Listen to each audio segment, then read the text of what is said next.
Good morning! Ngayong araw po ay mag-update tayo sa ating mga tanim na gulay.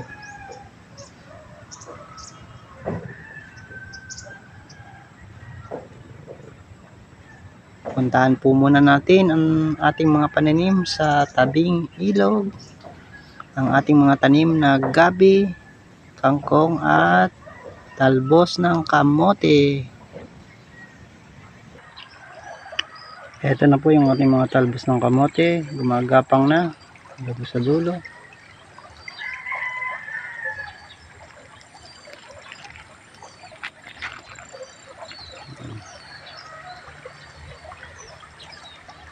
Yung ating gabi naman, ayan, malaki na rin.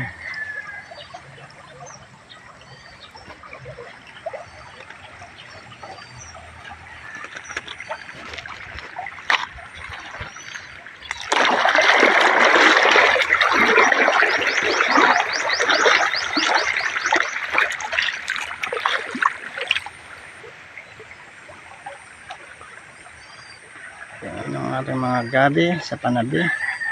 Ito yung kangkong natin, mayabong na. Masarap i-adobong kangkong at sinigang. Pag kumapal na yan, pwede natin ipakain yung iba sa ating mga alagang kambing. Yan, ganda. Kapal ng ating kangkong.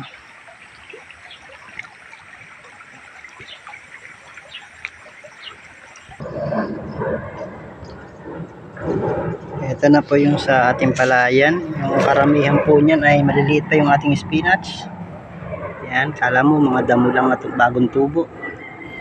Yan, puro spinach po yung maliliit na nakikita nyo yan. Dun sa taas, ganun din. Ayun, sa taas. Sa bandang dulo, mga spinach po yan, maliliit pa. Halos higit 1 pulgada po lang ang laki nila. Yan pa. Malapitan na spinach po yan, oh. Higit 1 pulgada pa lang po ang laki niyan.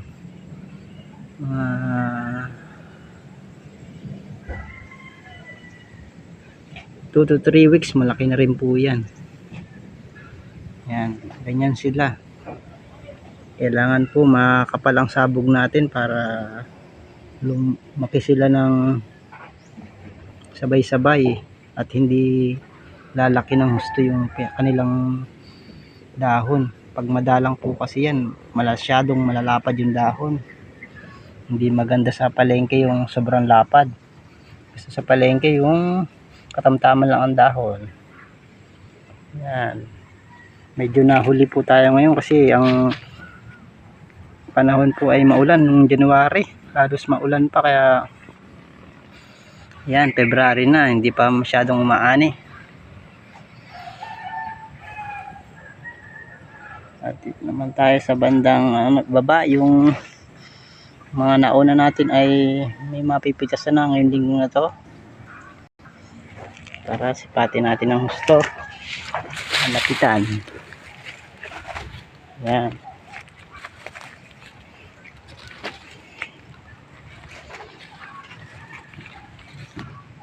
Yan, ganito naman po itsura nila pagka yung lalaki na. Kapal.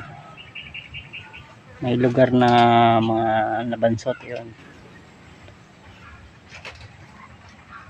Atin po yung ginagamasan bago sila mapitas. Kailangan magamasan po yun habang maliit pa. Kasi pag nauna yung damo, nalulusaw sila.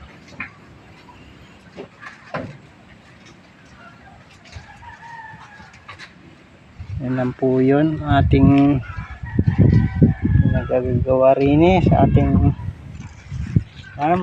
bread and butter na spinach. Pag tag-ulan po ay saluit ang ating pananim. Yan. Yan lang.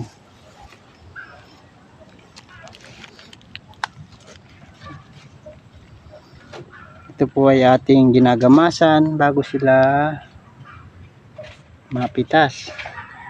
Ayan, kagaya nito. Ito, bagong gamas pa lang po yan, madalang. Ayan, mga bagong gamas. Yung ating pong ginagamas dyan ay pinapakain natin sa mga alagang kambing. Ayan. Ito maganda pag lumaki na sila, oh. Makapal.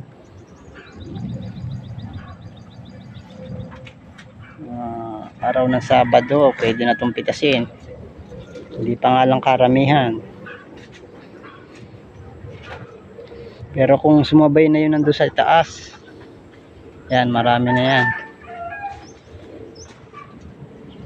Marami na naman pambili ng tarakyan at pambili ng feed sa ating mga kambing, pangsuporta sa mga buntis na kambing. Yan lang po, at